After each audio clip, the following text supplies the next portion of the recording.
पंजाब में गलत इंजेक्शन लगने से मुतादिद अफराद बीनाई से महरूम। जाली इंजेक्शन से दर्जनों अफराद मुतासिर। स्कैंडल सामने आने पर लोगों में खौफ व हिरास फैल गया। हक पाकिस्तान न्यूज में खुशामदीद। नाजरीन, पंजाब में आशोब चशम के मर्ज में मुब्तला मुतादिद अफराद जाली इंजेक्शन लगने के बाइस बीनाई से महरूम हो गए। प्राइवेट कंपनी के नाकिस इंजेक्शन लगाने से दर्जनों मरीजों की बीनाई चली गई।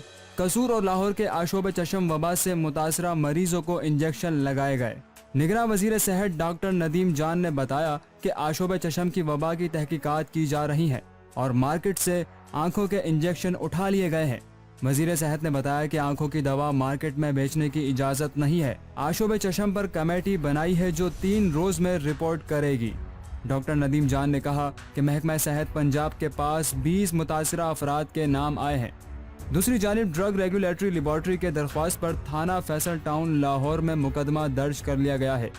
मुकदमे के मतन के मुताबिक आशोब चशम में इस्तेमाल होने वाला इंजेक्शन फैसल टाउन में तैयार किया गया था और इंजेक्शन निजी अस्पताल की लैब में तैयार हुआ था। पुलिस ने लैब मालिक नवीद अब्दुल्ला और मुलाजिम बिलाल रशीद के खिलाफ मुकदमा दर्ज कर लिया।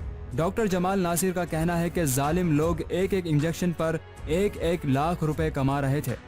ये वाकया लाहौर और कसूर ही में नहीं बल्कि मुल्तान और सादिकाबाद में भी हुआ है। मजीद अपडेट्स के लिए देखते रहिए हक पाकिस्तान न्यूज़।